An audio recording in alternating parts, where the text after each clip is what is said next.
열왕기하 5장 15절에서 19절까지 말씀을 봉독했지만 오늘 함께 여러분과 나눌 말씀은 잘 알다시피 열왕기하 5장 1절부터 27절까지 말씀 전체를 포함하고 있습니다.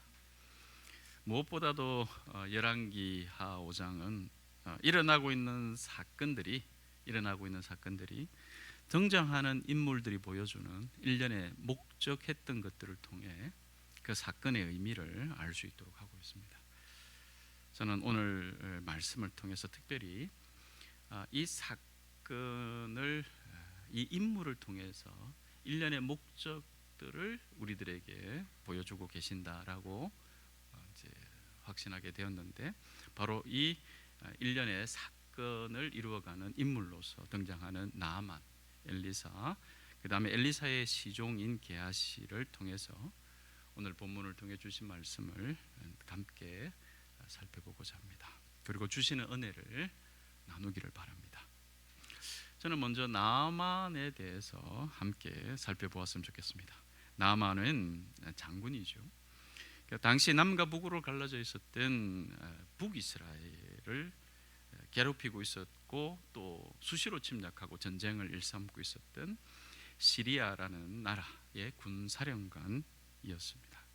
군사령관이라는 직책만으로도 그가 어떤 인물인지 짐작할 수 있겠지만, 거기에서 더 나아가 이 나아만은 그 시리아의 왕이 가장 아끼는 그 다음에 큰 인물을 이렇게 소개하고 있고 사람들에게서 존경받는 사람이었다라고 말합니다.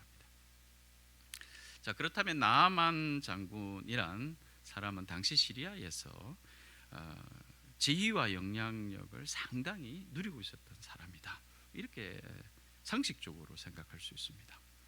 그런데 이런 나아만이 나병에 걸리고 말았습니다.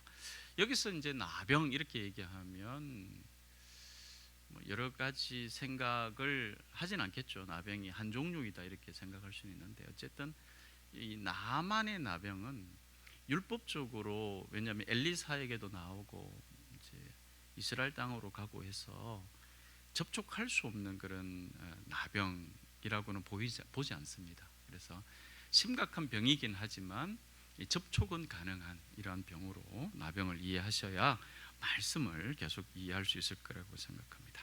그래서 나병이 걸리고 말았습니다. 그런데 어느 날 이제 나아만이 이스라엘에서 사로잡아 온, 그래서 그의 부인의 시중을 들게 한 어린 소녀가 나아만의 부인에게 이렇게 얘기합니다. 주인님이 사마리아에 있는 한 예언자를 만나보시면 어떨까요? 제가 조금 각색해서 그분이라면 고칠 수 있을 것 같습니다. 이 말을 전해들은 부인은 아마 나아만 자기 남편에게 얘기를 했겠죠.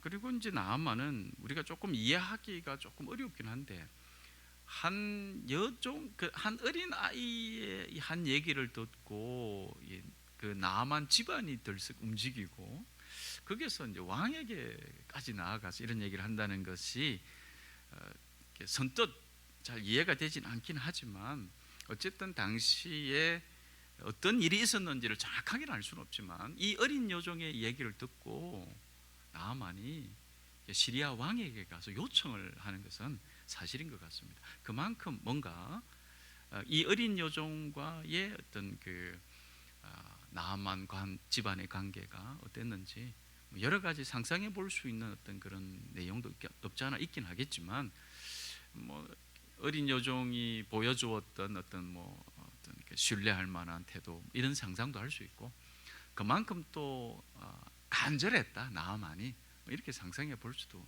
있긴 하겠습니다만, 본문에서는 이제 기록이 왕에게까지 나아갈 정도로, 이 정도는 본문에서 기록하고 있는 정도에서 우리가 머물렀으면 좋겠습니다. 이 말을 이제 왕이 들었을 때 또 왕도 선뜻 나아만에게 가라고 얘기합니다. 가서 이제 병을 고치도록 그렇게 허락을 하죠. 그러면서 조서까지, 친서까지 써서 나아만이 사마리아에 가서 예언자를 만나보도록 허락을 하죠. 자, 그래서 이제 나아만은 우리가 잘 알다시피 은 10달란트와 금 6,000개, 옷 10벌의 선물을 준비해서 사마리아로 건너가게 됩니다. 여러분 궁금해 하시진 않겠지만 제가 이 은 10달란트하고 금 6,000개, 옷 10벌, 오늘날 같으면 우리가 이제 옷 10벌 이러면 뭐 대충 사면 되지 이렇게 생각할지 모르지만 당시에는 그러지 않죠. 옷 10벌의 이게 은 10달란트와 금 6,000개와 함께 갈 선물 정도라면 굉장하게 이제 비중이 있는 선물이다. 옷을 이제 스스로 수작업해야 되는데 그냥 옷이 아니었을 것 같다. 이런 정도의 상상은 할 수 있을 것 같습니다. 그래서 이 나아만이 가져간 이 선물들을 이제 오늘의 무게로 대략적으로 관심 없겠지만 값어치로 이렇게 한번 살 보니까 이 정확하진 않아요. 그런데 대략 언저리로 20억은 넘을 것 같아요. 20억이 넘는 그러한 값어치였어요. 무게로 환산했을 때만 해도 그렇습니다. 자, 이러한 막대한 선물을 가지고 출발한 나아만은 이것을 다 지불할 수 있으니까 자신의 병만 고쳐달라 이런 태도로 시리아 왕이 써준 편지를 가지고 왕을 찾아간 거죠. 자, 이런 방문의 소식을 들은 엘리사는 북이스라엘 왕에게 기별을 해서 그 나아만을 자신에게 보내달라고 얘기를 하죠. 그리고 이제 자신을 찾아온 나아만 장군을 만나보지도 않고 자신의 종을 보내서 사안을 보내서 이런 얘기를 하죠. 요단강에 가서 몸을 7번 씻으면 몸이 나을 것이다. 이렇게 얘기하는데 이거는 이제 여러분 아주 이렇게 간단하게 이렇게 치료하는 방법이지 않습니까?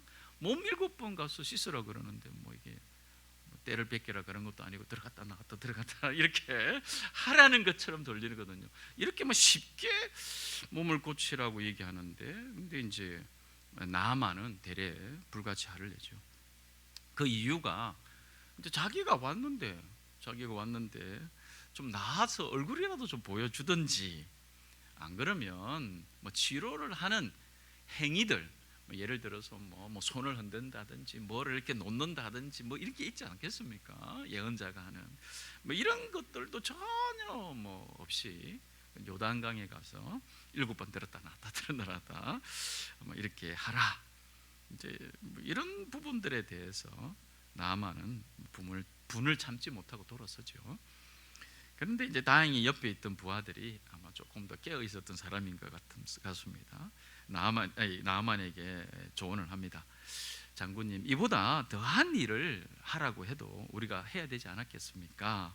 하물며 몸 씻으라고 하는데 이렇게 쉽고 간단한 거 하라고 하는데 못할 이유가 어디 있겠습니까? 이런 간청의 말에 나아만은 발길을 돌리지요. 부하들의 간청에 발을 돌려 어쩔 수 없는 듯한 모습으로, 제가 해석하기로는 어쩔 수 없는 듯한 모습으로 반신반의하는 모습으로 엘리사가 말한 대로 그렇게 하였을지라도 그럼에도 하나님께서는 나아만에게 은혜를 베푸셔서 나아만이 가지고 있었던 나병을 깨끗하게 그 자리에서 치료해 주심으로 이 사건을 통해서 하나님 되심을 우리도 보게 하시는 장면을 우리가 나아만의 사건을 통해서 나아만의 관점을 통해서도 보게 됩니다. 이제 엘리사의 관점에서 우리가 5장의 사건들을 잠깐 살펴보면 다시 이렇습니다. 이스라엘 왕이 시리아 왕에게 편지를 받습니다.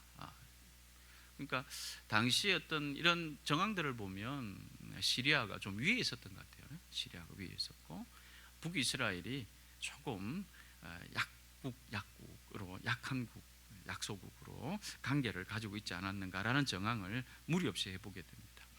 자, 이 편지를 이제 이스라엘 왕에게 시리아 왕이 주는데 그 내용이 이렇습니다. 이 편지와 함께 나의 신하 나아만을 임금님에게 보냅니다.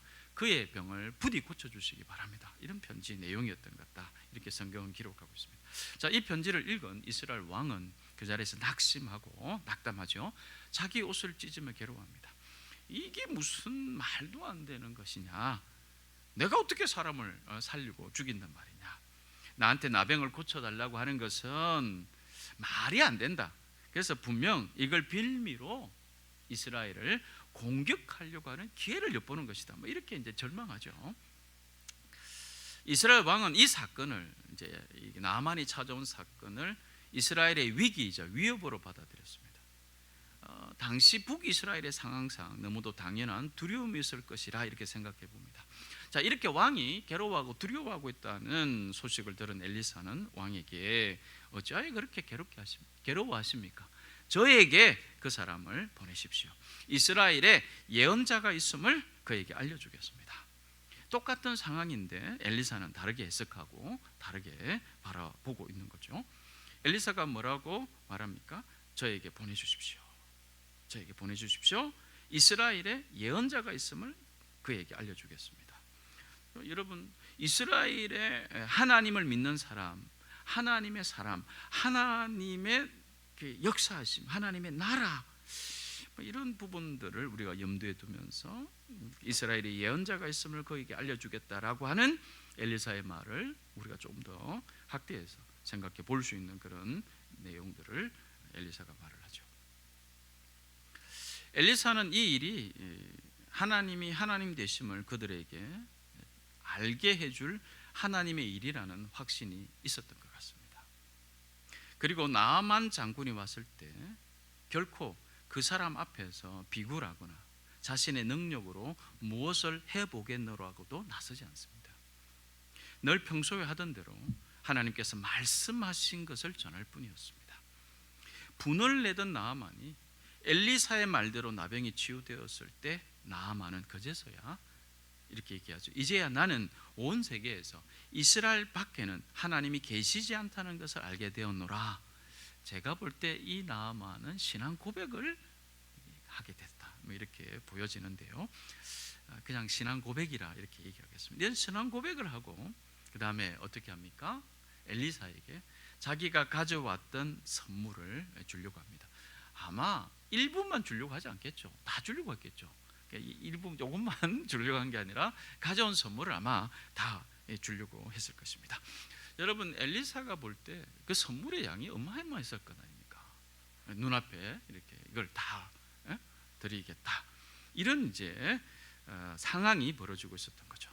그런데 놀랍게도 엘리사의 태도는 그 선물을 안 받는다, 이렇게 받지 않겠다, 받지 않겠다고 얘기하면서 이렇게까지 얘기합니다. 내가 섬기는 주님께서 살아 계심을 두고 맹세하지만 나는 그것을 받을 수 없습니다.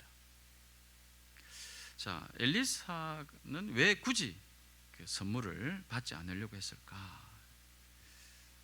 여기서 조금 이 부분을 함께 조금 더 고민해 봤으면 좋겠습니다.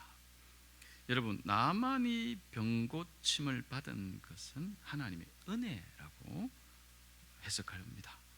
확신이 듭니다. 자, 그러나 중요한 것은 이 병고침은 궁극적으로 하나님이 하나님 되심을 드러내는 것이고, 그것은 곧 하나님을 만나게 되는 경험이자 구원의 계획으로 사용하고 계십니다. 엘리사는 지금 이 사건을 통해 하나님이 하나님 되심을 드러나고 계시다는 사실을 누구보다도 잘 알고 있었던 겁니다. 지금 자신이 가져온 풍요로움을 통해 마치 자신이 섬겼던 신에게 제물을 바치는 듯한 태도를 가지고 있는 나아만에게 자신이 섬겼던 림몬이라는 신에서 그냥 자신을 고쳐준 하나님이라는 신의 이름으로 대체된 것이라고 생각할지도 모를 나아만에게 하나님은 엘리사를 통해 치료의 은혜를 베푸십니다. 이러할 때 엘리사는 결코 나아만이 가져와 자신에게 주려고 했던, 치료의 대가로 주려고 했던 그 막대한 선물을 거절합니다. 자, 이러한 엘리사의 모습은 우리들에게 메시지를 주고 있습니다. 지금 이렇게 기적을 행하시는 하나님은 당신이 이제껏 섬겼던 그런 우상의 신과 비교할 수가 없습니다. 하나님은 준비한 어떤 값비싼 대가만큼 기적을 베풀어 주시는 분이 아니십니다. 대가를 통한 치료가 아니라 아무런 대가 없이도 치료해 주시는 하나님이십니다. 이 메시지가 마치 들리는 듯했습니다. 그러면서 저는 이사야서 55장에 있었던 돈 없는 사람도 누구든지 와서, 목마른 사람들 물로 나와서 사 먹으라. 요한복음에서 7장에서 말씀하고 계셨던 누구든지 목마르거든 내게로 와서 마셔라. 그리고 계시록 22장 17절에 똑같이 값없이 와서 마시라, 이렇게 말씀하시는 주님의 모습이 들리는 듯했다는 거죠. 자신이 가져온 그 값어치만큼 은혜를 베푸시는 하나님, 이렇게 나만이 생각해서는 안 되는 거죠. 그러나 그가 가져왔던 지금까지의 상황들은 충분히 그럴 수 있는 정황에서 하나님은 어떻게 엘리사를 통해서 지금 나만이 만난 그 하나님을 집중하게 하고 계시는가, 하나님은 어떤 하나님이신가 라는 것을 보여주고 계신다, 이렇게 확신하게 됩니다. 이 하나님은 유일하신 한 분 하나님, 한 분 하나님이시라는 거죠. 여러분, 우리가 이제 그 엘리사의 상황들을 읽어보셨으면 이제 대충 아실 건데, 엘리사는 경제적으로는 그렇게 넉넉하지 않았던 것 같습니다. 자신과 함께 있었던 그 많은 수련생들, 예언자 수련생들도 함께 있었다고 그랬죠. 그들과 함께 어렵고 고달픈 생활을 스스로 겪고 있었습니다. 특별히 이제 5장 이후에 있는 11기와 6장에도 보면 엘리사와 그와 함께 있던 수련생들, 예언자 수련생들의 고달픈 삶의 무게들을 고스란히 보게 됩니다. 집이 사람들이 많으니까 너무 좁아서 좀 더 넓히려고 집을 지으려고 하는데 그들에게는 제대로 된 연장조차 없어서 남에게 빌려와서 사용하는 그런 처지로 우리가 볼 수 있는 기록들입니다. 이렇게 당장의 현실은 궁핍했지만 엘리사는 나만이 치료의 대가로 내민 선물로 하나님의 은혜가 오염되거나 변질되는 것을 용납하지 않았습니다. 사람이 하나님을 알지 못하는 길에서 돌이켜 주님께로 돌아오는 그 가치는 이 세상에 있는 그 어떤 가치와도 비교될 수 없습니다. 이것이 믿어지는 것이 기적이지요. 나만이 어떤 방법으로도 고칠 수 없었던 나병이 고침을 받은 것도 기적이지만 더 큰 기적은 나만이 지금 하나님을 알게 되고 믿게 되었다는 사실입니다. 이것은 오늘날에도 유효합니다. 오늘날 같이 눈에 보이는 가치들이 진리라고 말하는 세상에서 하나님을 믿고 고백하는 보이지 않는 이 가치, 이 진리에 대한 가치를 최고로 받아들이고 살아가는 저와 여러분들의 삶은 바로 기적의 삶, 그 삶을 살아가고 있다, 이렇게 볼 수 있습니다. 자, 세 번째로 등장하는 사람은 엘리사의 시종 게하시의 관점입니다. 게하시의 모습입니다.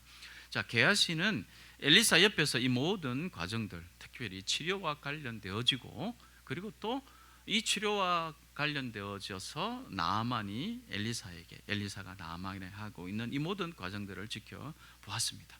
특별히 나아만의 선물을 거절하는 엘리사의 모습도 직언해서 보았을 겁니다. 엘리사가 나아만이 가져온 선물을 극구 거절하는 모습을 보았던 게하시는 이런 생각과 판단을 오늘 본문을 보니까 하게 되는 것 같습니다. 나의 주인께서 이 시리아 사람 나아만이 가져와 손수 바친 것을 받지 않으셨구나. 주님께서 살아계심을 두고 맹세하지만 내가 그를 뒤쫓아가서 무엇이든지 좀 얻어와야 하겠다. 그리고 즉각 실행에 옮깁니다. 이 말에서 우리는 엘리사가 나아만의 선물을 거절할 때 한 주님께서 살아계심을 두고 맹세하지만 이라는 말이 동일하게 반복되어 나타나고 있음을 보죠. 자, 이 맹세를 통해 한 사람은 이 맹세와 같은 맹세를 하는 사람을 얻게 되지만 한 사람은 재물을 얻습니다. 게하시는 지금 주님께서 나를 보내시면서 젊은 수련생 2명에게 은 1달란트와 옷 2벌을 주면 좋겠습니다 라고 거짓말을 하면서 선물을 받아내지요. 물론 이 말에 나아만은 흔쾌히 게하시가 요구한 것보다 더 많이 줍니다. 은 2달란트와 옷 2벌을 주죠. 게하시의 이런 행동이 게하시의 개인적인 욕심, 그러니까 뭐라도 얻어와서 내가 좀 잘 먹고 잘 살아야겠다는 욕심 때문인지, 그런 욕심을 이렇게 어느 정도 예측할 수 있는 단어는 있어요. 단어는 있어요. 여기서 이제 뭐라도 좀 얻어와야 되겠다. 뭐라도 이 표현이 게하시의 어떤 욕심을 능히 예측할 수 있는 말이라고도 해요. 게하시가 지금 이런 부분. 그럼에도 이것이 확실하지는 않아요. 그러니까 욕심 때문이었는지 아니면 또 다른 이유가 있었는지 우리가 자세히는 알 수 없어요. 하지만 엘리사를 직언해서 섬기는 게하시 입장에서 좀 더 합리적으로는 그들에게 지금 가장 필요한 것이 그들이 겪고 있었던 결핍이었어요. 아주 결핍한 상황이었다는 거죠. 이 결핍을 해결해 줄 수 있는 유일한 찬스로 게하시는 나만의 선물을 해석하려고 하고 있다. 이렇게 합리적으로 우리가 볼 수는 있을 것 같아요.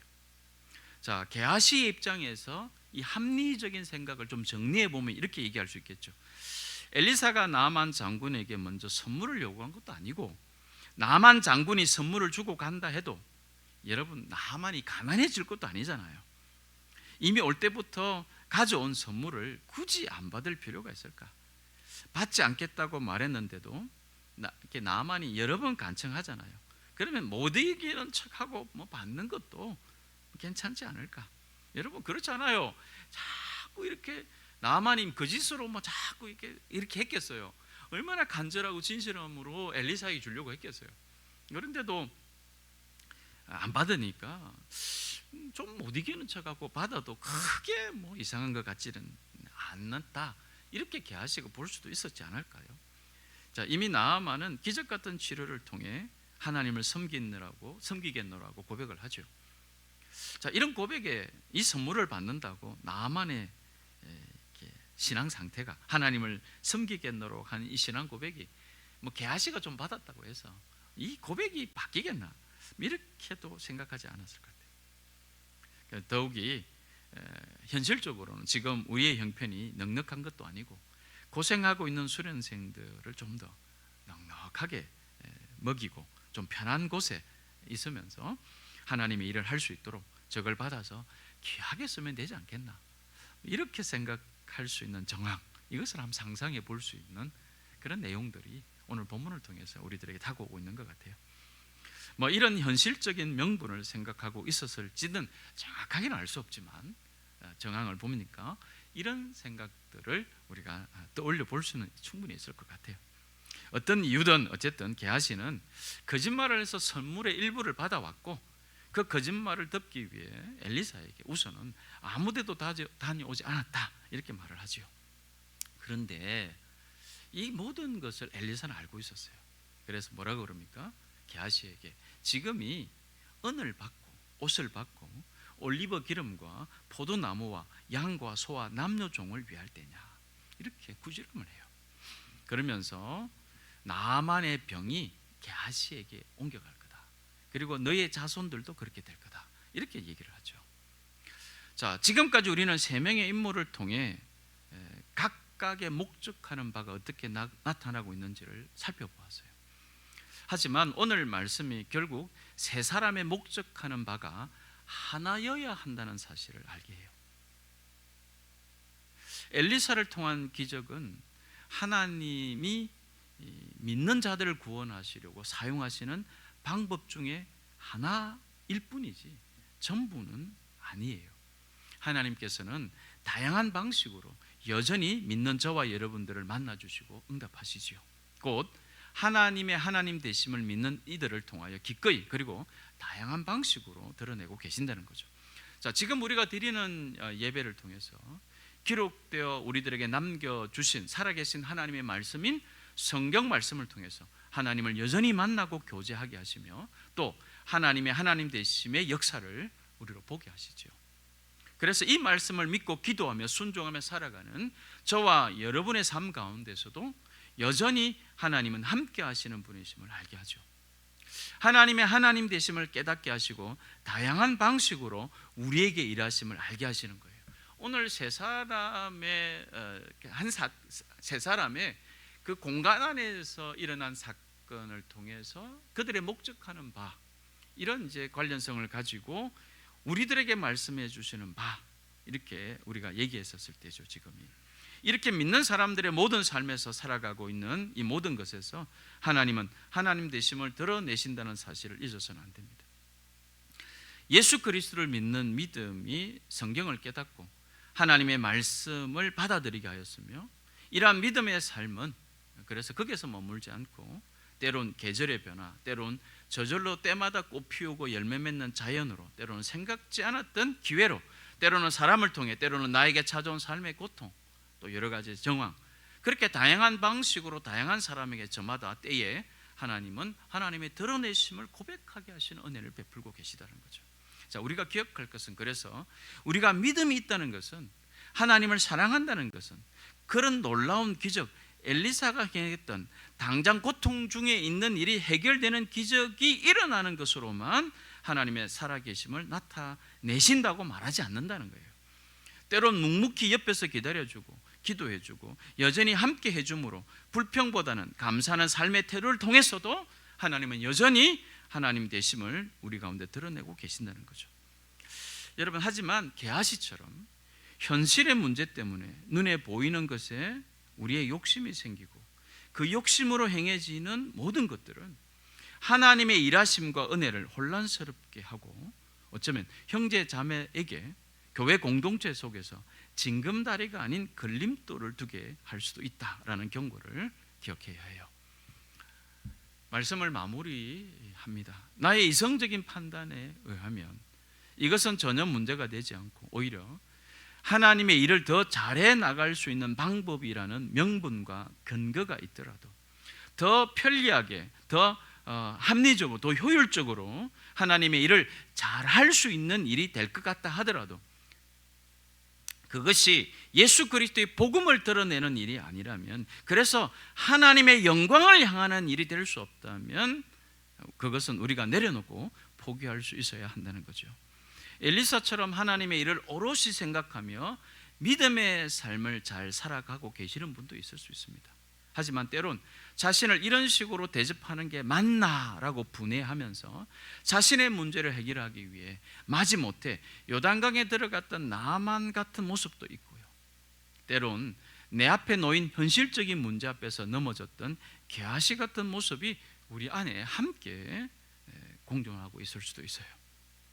하지만 그런 연약한 모습이 조금씩 내 안에서 치유되어 가고, 그래서 어떤 상황에서도 하나님의 하나님 되심을 드러낼 수 있는 성장하고 성숙하여 가는 그런 교회와 공동체, 그리고 우리 한 사람 한 사람이 되어가는 것은 하나님이 기뻐하시는 뜻이며 우리가 함께 향해야 할 공동 목적이 되는 거죠. 비록 하는 일이 각각 다르지만, 각각 은사도 다르지만 우리가 한 형제 자매로 불릴 수 있는 것은 우리가 향하는 같은 방향, 같은 목적 때문이라는 것이요. 오늘 말씀을 통해서 다시 한 번 더 우리가 모였을 때 같은 목적, 그래서 한 방향을 향하여 각자에게 주어진 다양한 것들을 인정하며 그것을 서로 세워감으로 우리가 믿음 생활을 하고 있는지 오늘 말씀을 통해서 다시 한 번 더 돌아보시는 귀한 은혜가 있게 되시기를 바랍니다. 함께 기도하겠습니다.